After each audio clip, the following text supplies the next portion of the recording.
Hello and welcome to another edition of the DBE TV News. We are on channel 122 on OpenView and of course on YouTube. This is your weekly dose of the news in the education sector. I am Tsegohajo Moagi. In the news this week, we've been speaking about this for a few weeks now and it's happening. The basic education sector, together with the Department of Health, are currently vaccinating educators and those in the schooling environment. More than 48,000 educators were vaccinated on the first day of the program. We find out from the Basic Education Department how they plan on monitoring this huge program with just over 300 vaccination sites throughout the country. We also speak to teacher unions about their contribution in the program. As an educator, do you need transport to get to and from the vaccination site? No need to worry. The department has partnered with Uber to make things easier. We know KZN is the largest province in terms of numbers.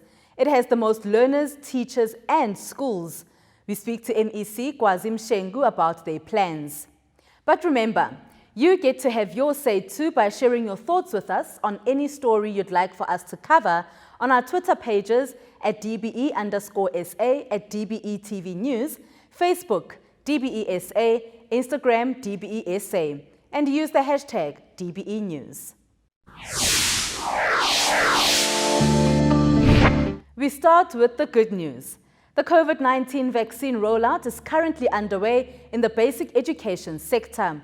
On the first day, more than 48,000 educators and staff were vaccinated. All who work in the schooling system are encouraged to get the jab in order to protect themselves and others. This includes staff who transport children, food handlers, those who do remote learning programs, and security and cleaning personnel.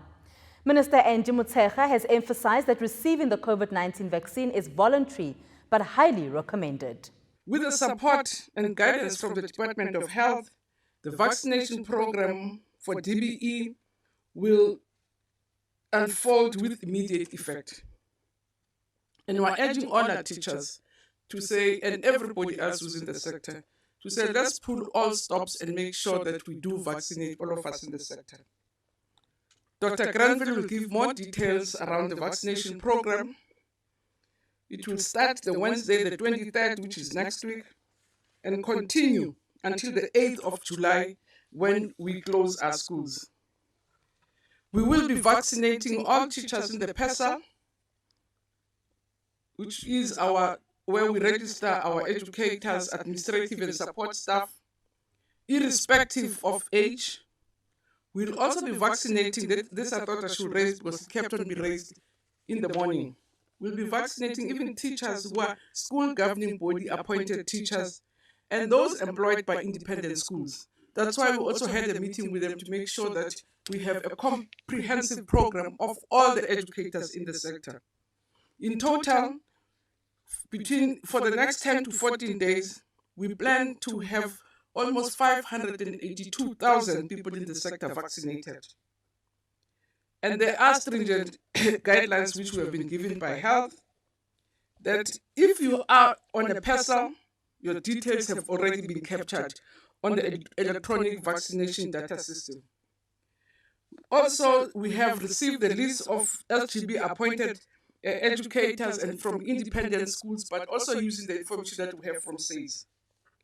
We want to emphasize that we will not, or the system, not even us, will not allow an on-site registration, meaning that persons not bulk uploaded on this vaccination information system, they cannot be registered on site.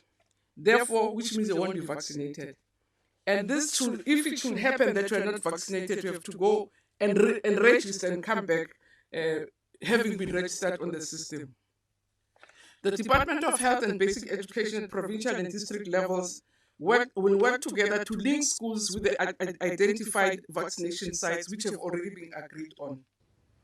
According to the Department of Health, there may be some people who cannot receive the jab.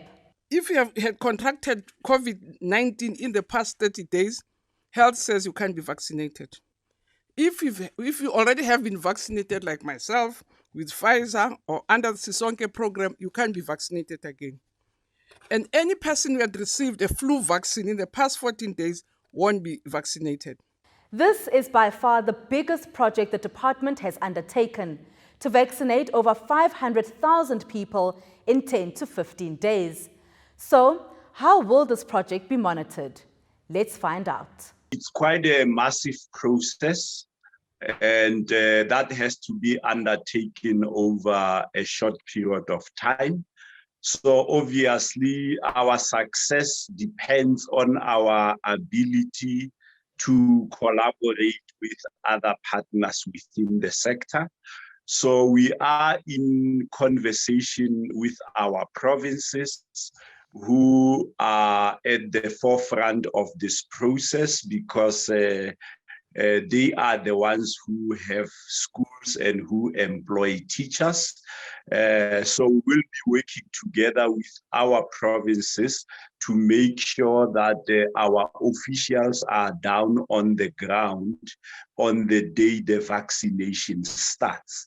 So we have designed a monitoring tool that we are going to be using together with our provinces, so that we can ensure that we collect and we monitor exactly the same information. So we want to ensure that right from the first day, which is on Wednesday, when the different vaccination sites open, we have monitors in each of the 302 vaccination sites across the country. The DBE itself will have its own monitors on the ground. The provinces will also deploy their own monitors, and we are also relying on the support of our partners, the teacher unions. Our professional council SACE has also pledged support for the process. So it's going to be a collaborative approach. Because of the size of the project, we need all hands on deck. And that's where we believe that through a collaborative process, we will succeed. Why is monitoring in such a project so important? Well, firstly, monitoring is key on two fronts. Firstly, we are aware that there is what is called vaccine hesitancy. So firstly, we've got to make sure that we drive correct messages about the purpose of the vaccination process itself.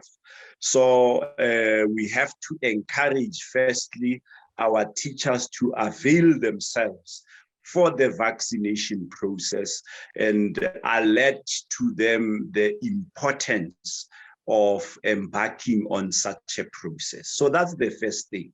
And obviously, if we have to encourage our teachers to be there, we also have to be there. So we cannot send them when we don't show up. So they have to see us on the ground and be convinced that indeed we are not only sending them whilst we stand in the background. So firstly is for purposes of ensuring that there is visibility on the ground. But secondly is to ensure that if there are any challenges that either teachers may be experiencing on the sites, we are also there to provide support, and we are also there to share whatever uncertainty or information that they may want from us. But also because we want to ensure that the vaccination process happens smoothly throughout. So by being there and, seeing ourselves what happens, we can ensure that if there are any challenges that are being experienced at any point in time, we are able to intervene on time and resolve all those issues. Deputy Minister Dr. Regina Mhaule has also checked on the state of readiness for the vaccination program. She has encouraged teachers to take the jab.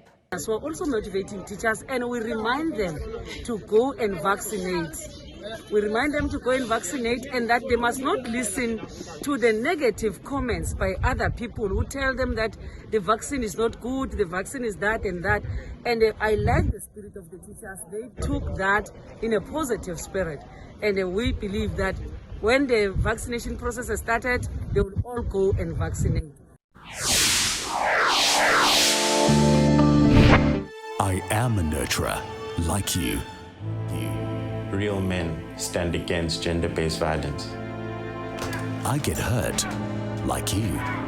If I am a victim of violence, I too will not be ashamed to report violence and abuse. I hate it when someone violates me, like you. In a violent situation, there is power in walking away. I will not take part in fights at school. All I want is to feel safe, to feel loved, and to be free to show love. Like you.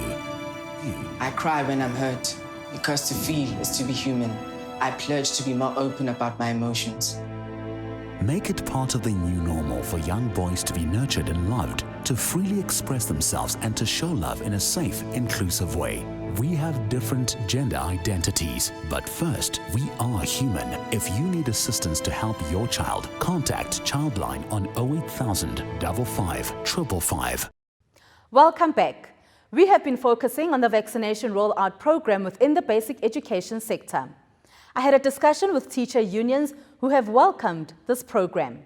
The South African Democratic Teachers Union SATU General Secretary Mokoena Maluleke says some issues still need to be ironed out. What we raised with the Department of Education was the fact that the rotational timetabling is really taking a toll on the teachers because they teach a learner one day in a week, and that particular learner, when coming back the following week, does not remember anything. So what the teachers are going through is depression, and most of them are beginning to show that particular fatigue in education, and therefore we felt it was important that we be able to vaccinate the teachers. But the other concerns that we're raising basically was the fact that if we do not consider the teachers as frontline workers, we are going to see schools closing after a week. Every school will be closing, and therefore we are going to end up not being able to cover all the other competencies and skills and knowledge that we need to cover and so forth. But also it was about the issue of health and safety in our schools, in our communities, because teachers don't live in an island, they live in the communities. So it is the protection of the communities as well as the protection of humanity as a whole. And how are your teachers, the members of SATU, how are they feeling regarding them actually getting vaccinated? We do know that there was a bit of reluctance a while back from teachers, but what is the reaction now from your teachers regarding them getting themselves vaccinated? Well, so far, 75% of our teachers and our members in particular are indicating that they are waiting for the vaccination and that they have been waiting for it by the end of April, and therefore it's long overdue. We are engaged in a campaign to educate each other, to share the correct facts about the vaccine, and to show why it's important to also increase that 75% to almost 95%. And we're getting an indication of those who were not sure, not necessarily those who are saying that they were not going to take it. So it was about 10% of those who were not saying they're not sure. So basically taking that to 90% and so forth of those who are almost ready to take the vaccine. And therefore we need to work very hard towards encouraging each and every member, but also be able to educate each and everyone about the current gazette that has been gazetted by the Minister of Employment and Labor that put an onerous requirement on both the employer and those who are not taking vaccine to be able to provide the reasons, which are medical reasons, why they cannot be able to take the vaccine. So it's not just about people saying, I don't want the vaccine and therefore I'm not going to go to work. The requirement is that you will go to work. If you take a decision not to take the vaccine, it's okay, but you will go to work. Meanwhile, the National Professional Teachers Organization of South Africa, Neptosis Executive Director Basil Manuel, says they are hoping all goes well, and although there are concerns, there are also a lot of positives to this. It's on paper, and on paper everything looks like it's good. There are a couple of concerns, but let me first deal with all the positives. When we had the little hiccup with the J&J vaccine. Nothing came to a standstill. All the provinces still continued preparing for the vaccine eventually to arrive. So in other words, they've had quite a bit of time to do this preparation. We've been kept on board in terms of the number of vaccine sites, how teachers will get there, how they will register. And of course, those processes, because they are a little different to what the general public has done, gives an indication that there's been a lot of forethought about it. So given what we've seen, given what we've heard, we have no doubt that this can be super successful. In fact, we want it to be, because this then sets a standard for the country. It sets a standard for the naysayers and the doubters and the people that always see a crisis around every corner, that this can be done. When the president of our country said he wants up to 300,000 vaccines rolled out per day, everybody gasped. Now he has an opportunity for education and health to show that, in fact, with the sector, it can happen. And wouldn't it be great if it goes by flawlessly and we can say, here is what we can do. It builds the confidence of everybody. Now, I'm sure there may be one or two little hiccups, but I will guarantee you that those hiccups won't derail the process. There'll be hiccups because there are people. And when you think of a province like the Northern Cape, that's so vast and so sparsely populated, where schools are far apart, it is a challenge to try and bring people to a central venue for vaccinating. And I know attention is being paid to that, but those are the things that Joe Public doesn't necessarily see. But those are the things that have to be overcome. And I am confident that with all the goodwill that there is around at the moment, with everybody running in the same direction and wanting the same thing, that I have little doubt that this is going to be successful. Are there any plans from Neptosis' end to be part of the monitoring process as this vaccine is rolled out? Yes, both the monitoring and of course also encouraging people to ensure that they are in the queue. The monitoring, for one, together with the DBE, we've agreed as Neptosis and other unions that we will meet, even if it's every second day, to see how it is going, where the problems are. If there are problems that we can assist in solving, we certainly will be there on the ground. We want it to work. Believe me, we are vested in this. And to even more great news, the Basic Education Department has partnered with Uber to transport teachers to and from the vaccination sites. Need more details? Well, I spoke to their general manager in Sub-Saharan Africa, Frans Himstra, and here is what he had to say. We partnered with the DBE to assist to provide rides for teachers to and from vaccination centers. We know that teachers are the backbone of society, and we really wanted to do our part to make sure that transport is not a barrier between somebody getting vaccinated in South Africa. So how will this actually work? How will the teachers be able to, obviously it will be the same as getting a normal Uber, but how will that work financially, really? Let's put it like that. So what we've done is we've committed to fully fund the trips. So a voucher will be issued, and every teacher will be given a voucher code, and they can use that on their app. And it will be for 2 trips, so there and back, capped at 150 Rand. We think 150 Rand should be good enough, given that the vaccination centers are well positioned. So if they haven't used the app before, then this is a good time to download the app. It's very intuitive. Once you enter the voucher code or click the link, then it automatically gets applied to the user's or the teacher's Uber account. And then based on where you are, you will have to enter the destination of your preferred vaccination site, and then you'll see the voucher will pop up and show that the trip is sponsored by Uber. When we come back, we find out plans in place in the biggest province in the country. Stay tuned. As you return to school in the COVID-19 environment, this is what you need to know. On your way to school, keep your mask on at all times. Avoid touching surfaces, but also try not to touch your face, nose and eyes. Remember to wash your hands with soap for at least 20 seconds regularly. It would be nice, but please don't hug your friends. Avoid sharing stationery and your books, but if you really have to, always talk to your teacher first about it. And oh, don't ever share your mask. Your mask is your safety. Your mask is your health. When you get home, take off your mask and wash it with warm water and soap. Stay safe and remember to keep washing your hands. Play safe, work safe. Let's beat the coronavirus together. All 9 provinces are currently vaccinating teachers and staff. KwaZulu-Natal is the biggest province in terms of the number of learners, teachers and schools. I spoke to MEC Kwazim Shengu about their plans for this massive project and how they have been managing COVID-19 cases. We have been working on the preparations as early as the beginning of May, just to put our ducks on the row. As we are saying, we are the biggest system. In fact, in terms of the qualifying criteria for all those who will be vaccinated, we are standing at 127,000, the biggest as the province. But our systems are ready. We have been working with the Department of Health. We have been also in consultation with the unions and the school governing bodies.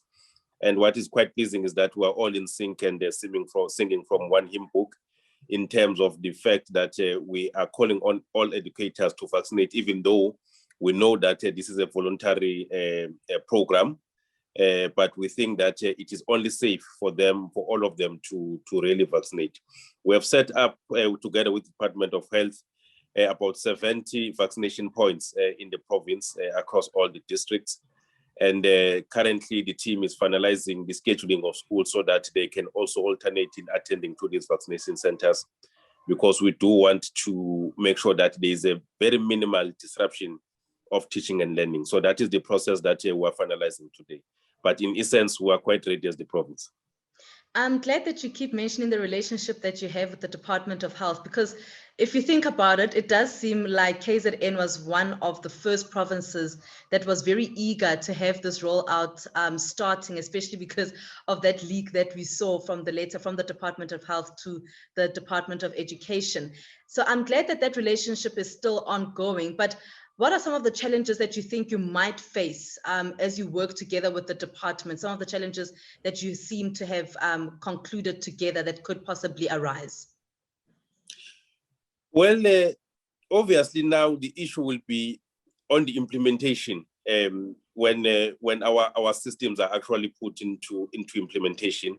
But we're not expecting many hassles. Obviously, given the excitement that is there from the educators to vaccinate, we think the doses that have been allocated in the sector as a whole, we still need more. As I'm saying that in the province of KwaZulu-Natal, 127,000 people are expected to benefit. But we understand from Department of Health that doses that have currently been sent to the province are not even half of that. But we're hoping that we're going to continue to get more, because if that doesn't happen, we are likely to have a stampede of some sort, people rushing to get vaccinated first. But we also believe that our systems will be able to handle that. Another challenge, obviously, will be schools that are from far-flung areas, the rural schools in the main, where we may have to agree that some schools close at least for a day, so that educators, all of them, go on that particular date for vaccination and then return to school the following day. There are schools really where educators travel a bit long distances, and we won't expect them to go in the morning for vaccination and then still come back to school. Others use public transport. So we'll have to be sensitive around those areas. And those are maybe exceptional areas that we accede to a school really being closed for a day, so that all the educators can have time to go and vaccinate. But otherwise, we do believe that our systems are tight, and we working with Department of Health and unions and pulling in one direction, it makes really things very much easy. So, what do teachers think about taking the vaccination? The vaccine is what we need as teachers, and we are working under difficult conditions because we have kids around us And the COVID-19 has killed some of our members as teachers and also our family members. So the vaccine will help us to be safe in whatever we are doing with the kids. Since they have ensured us, so it's like some of us, like me personally, if it has got side effects, I can solely say that Department of Health, the Department of Education, they failed me. I'll put trust on them. I'm going to take the vaccine as much as we need it. I'll encourage everybody also to take it. We say we trust our Department of Health and the Department of Education. And so that brings us to the end of this week's weekly news roundup on Channel 122 on OpenView and on YouTube. Remember to get in touch with us via all our social media platforms using the hashtag DBE News. Until next time, it's goodbye from myself, Tsegohajo Moagi, and the DBE TV News team.